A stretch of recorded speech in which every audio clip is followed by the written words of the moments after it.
What a beautiful spring morning it is today. We're just a little bit west and south of St. Louis, Missouri at the beautiful Wabash, Frisco and Pacific Railroad.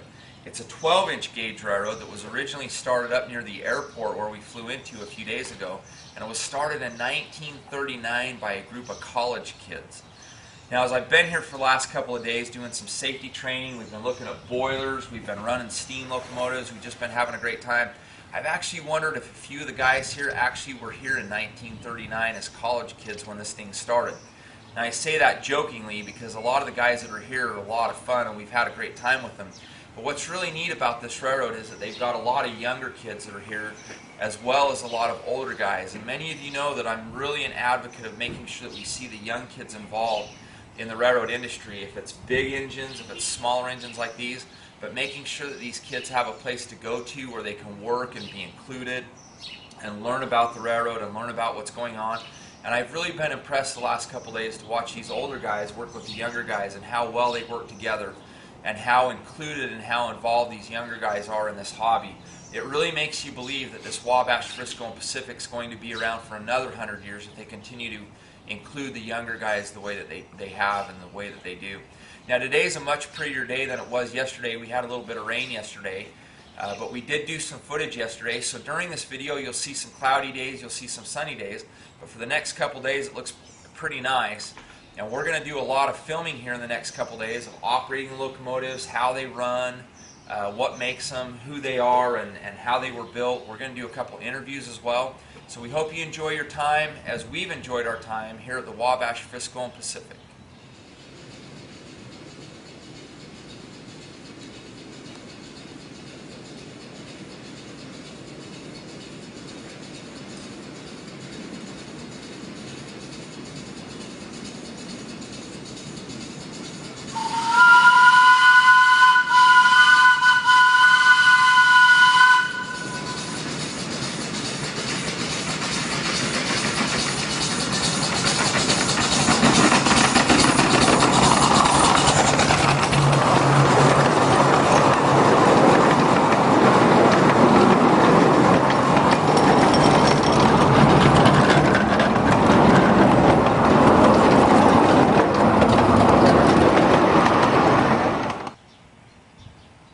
So I'm here with Jim Strain, Superintendent of Locomotives here at the Wabash, Frisco and Pacific. And Jim's a really neat guy. Jim and I have talked on the phone a few times. As you may know, we're building a couple of boilers for this railroad back in Cheyenne right now and doing a little bit of a rebuild on a couple of locomotives.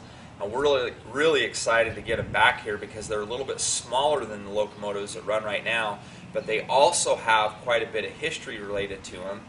Because they've been around for a long time, and we'll get into that history in just a few minutes. But Jim, as superintendent here at the railroad, first of all, what I'm really most interested in is, tell me about some of these younger guys that hang out with you, and tell me why it's important for you to see these younger guys hanging out with you. Oh, it's great working with the younger guys. They have so much enthusiasm and energy they bring to the club, a lot of new ideas, and they're kind of like sponges. They love learning stuff, and so the more you teach them, the more they absorb, and it's really enjoyable. It is. You know, Jim, I've noticed the last couple days working with the younger guys that have been here that they honestly do feel welcome and included here. I can tell you one of my favorites, Brad, doesn't seem to have any issue in communicating with you guys and working with you. Is that something that just comes natural to a few of you guys here, or have you worked on that? Have you had to cultivate those relationships with those younger guys? What is it that makes these guys feel so welcome here? You do have to work at it consciously. It's important that you realize that you're teaching, that they do have ideas and input that are useful, even though they may not have the experience to always have the right idea. And there's been a number of times where they've come up with ideas and we've modified it, and we've explained why we've modified it, but we've used it, we give them credit for it. Mm-hmm. And when you do that, then you get more back, because they have more ideas and more enthusiasm for coming out and doing stuff. You have to remember everybody's a volunteer, so you have to give them an incentive to want to come out. You're not paying them, you can't give them a check on Friday. They have to want to come out.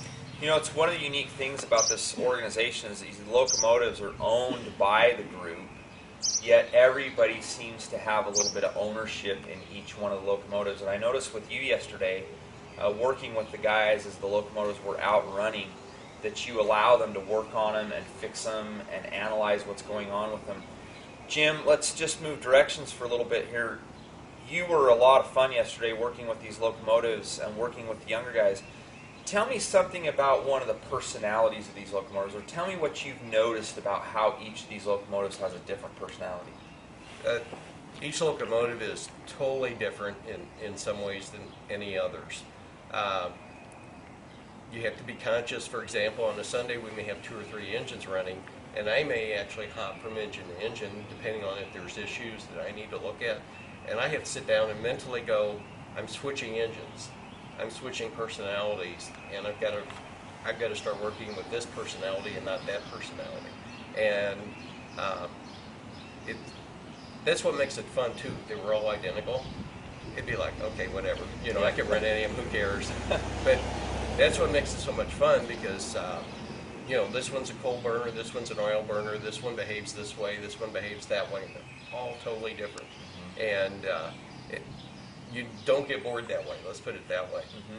It was even fun for me yesterday as I got to operate each one of the locomotives up and down the line. It was a new learning experience for me for each one, but I grew quickly to enjoy and admire each one of those locomotives for what they were. Yes. So Jim, of all of the locomotives that are here, you've got to have, and I know it's like kids, my mom's told me before, you don't have a favorite child, which I think is hokum, right? But we've got to have a favorite locomotive. Yes. So Jim, tell me what your favorite locomotive is and why. Of the 4 that are running right now, the 403, it's a Pacific coal burner, and I really enjoy running that. It's a challenge. It does fire well, but you have to know what you're doing. You have to be on top of it the entire trip, and you work the entire trip. And some of the others, they're not as much effort to operate. They're still fun, but the challenge is what attracts, I think, your better engineers. Is you want to be challenged the entire time you're running the locomotive. You know, it is a challenging railroad. It's not a flat railroad like a lot of smaller gauge stuff is. This is a very dynamic operation. You've got to go up hills, down hills, over the rivers, through the woods. I mean, it's a neat thing. As our last question for you today, Jim, tell us a little bit about the extension that's going in right now, what you guys hope to accomplish with that, and maybe what your goals and dreams are of having that extension finished. The extension, currently there's 1,000 feet of track down. There's planned an additional 2,600 feet of track. The grades will be steeper than what we're currently used to. I think our ruling grade right now is a short stretch of 1.25%. These will probably run up to 2.5, and they can be fairly extensive. So we're going to have operating issues we're going to have to learn. And we're also going to be further away from home base because it's an additional 2/3 of a mile. So we've got to overcome all those obstacles after we build it, of course. So we've still got a number of years left of construction, and then we've got to work through the operating obstacles. Now, Jim, we kind of need to rewind and fill the viewers in. What we just talked about was the extension, which is an addition to the railroad. But the railroad as it stands right now, from where we're standing to where the extension starts, is how long? It's 1 mile. 1 mile long. Yes. And it's single main line all the way up with a couple of passing sidings. Correct. What's the maximum number of trains you've been able to run on that 1 mile of track at one time? In late September, most of October, we will run 3 train operation. Wow. And we've done that for a number of years. Through practice, we've become pretty experienced with it, and works real well. Our high passenger count for a single day, and that's number of tickets sold, is 1,200. And it's a long day, it's a busy day, but we've done it successfully. And you love doing it. And we love doing it. When the day's over, we're tired, but it's like, we did it. If the locomotives could talk, I'm sure they're tired too. Yes. Well, that's great. Jim, thanks so much for having us here. We've had a great time here the last couple of days. We're looking forward to our next couple of days here with you. And want to thank you very much for having us, and thanks for your time today with this interview. Thank you. You're very welcome.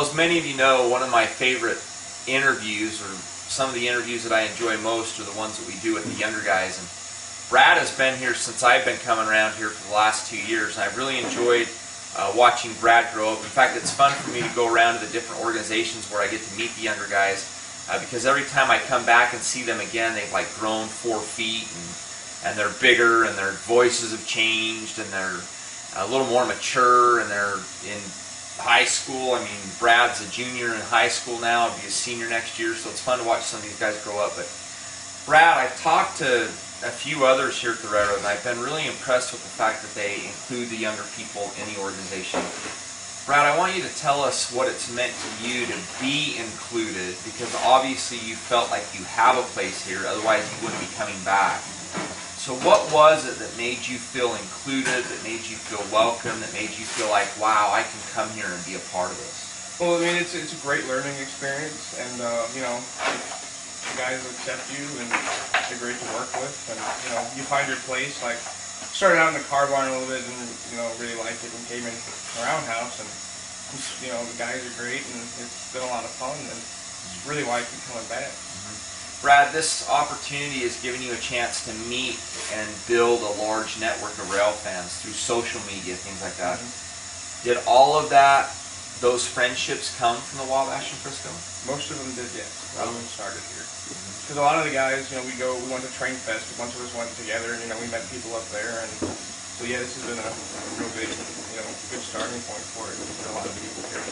So Brad, being that you've been able to get involved in it and do it, obviously as a younger person you've got dreams and ambitions of what you want to do in the future. So this is a great opportunity, because we never know what dreams are going to come true, which ones don't. So where do you see yourself 10 years from now? Well, I go to school for machining.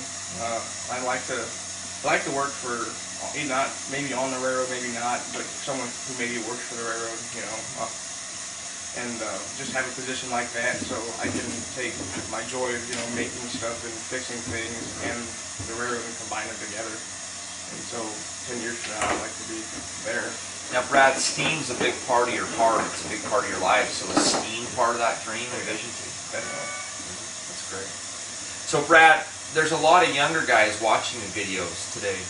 If you had one piece of advice to a younger guy, because as you know, sometimes it's hard to get involved, and you wonder if anybody's going to like me, or are they going to throw me out, or are they going to make fun of me, or whatever else like that. So to the young guys that are listening today, what's one thing you would tell them, you know, to the young guy that's thinking about getting involved in a group like this? What would you tell them to encourage them to do it? If you could? I'd say you definitely need to go out and just don't give up with it, you know. If you get frustrated, you know, there's always the next time you're out, and just keep working for it, and you know, you'll get where you want to go. And if, you know, the guys around you, they see you have, you know, you have the willpower, and they see that you want to do it, they're going to be more than happy to help teach you what you want to learn. And that's been a big part for me too. It's just that wanting to learn is, you know, it gets you where you want to go.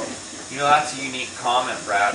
We have customers all over the world who get involved in train projects that don't necessarily know as much as they think they want to know. So I see guys that are 40, 50, 60, 70 years old wanting to learn on a daily basis, and then I come and I talk to you, and I see guys that are 16, 17, 18, 20, 24 wanting to learn. So this learning process is an evolutionary process, and it happens for everybody. I even learn on a daily basis. So I think your advice was really good. To just keep at it and keep learning. And I think it not only goes for the younger guys, but it goes for the older guys as well. Brad, you've built some fun relationships here at the railroad. You and Jim Strain get along real well. Tell me how you view Jim. Is he like a father figure? Is he just one of the guys here? Has he become a friend? Is he a teacher? Is he a mentor? When you look at him, what is he to you? He's a little bit of all that, as far as he's kind of like my mentor more than anything, and I really liked it. I was able to get under his wing and learn as much as I have from him, and we do stuff together outside of the railroad.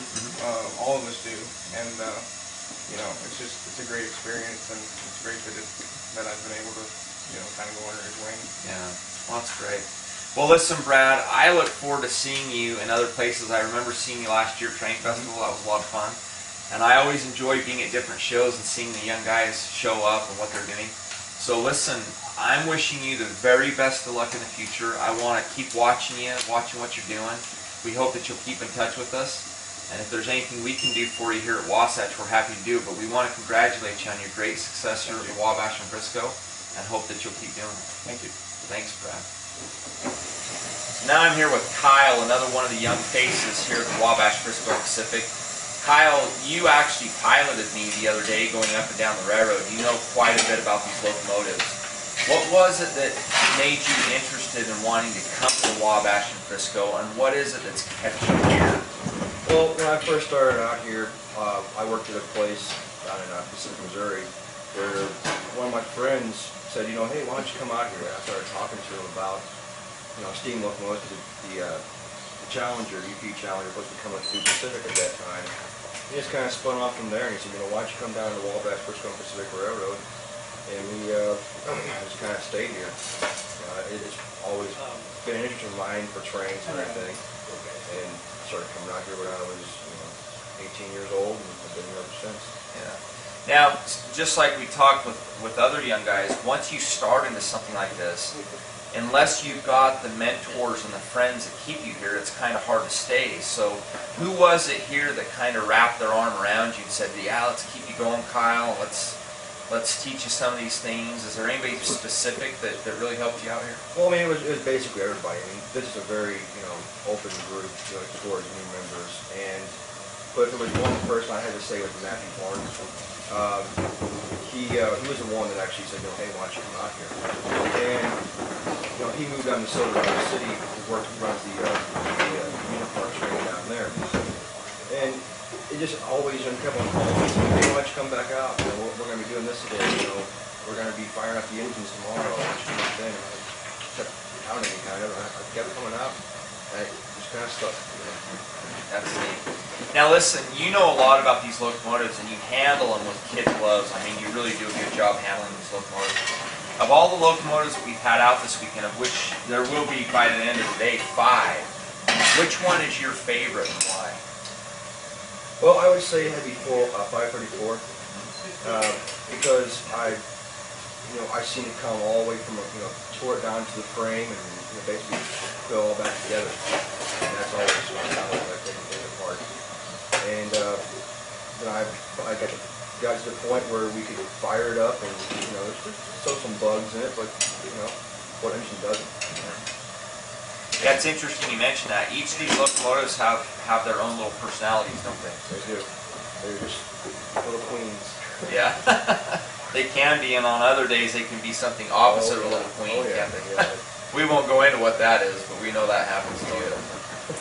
Well, that's great. Kyle, I want to congratulate you for being here at the railroad. It's a great place to be. It's a great organization.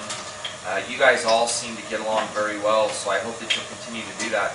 If you had one piece of advice for the younger generations or people that may be considering wanting to come out and work for the Wabash Frisco, what's your one piece of advice to the next generation? Do it. It's always fun. I mean, I don't like. It's at times it can be frustrating, but other times it's just fun. You get out here and you get to do something that you can't do anywhere else. For the most part, and it's just awesome. Well, that's good. Well, again, Kyle, thanks for your time. Thanks for piloting me the other day. I had a good time working with you and running these locomotives, and I'll look forward to a lot more fun operating with you here at the Wabash Frisco Pacific. Okay. I look forward to it as well. Thanks, Kyle. All right.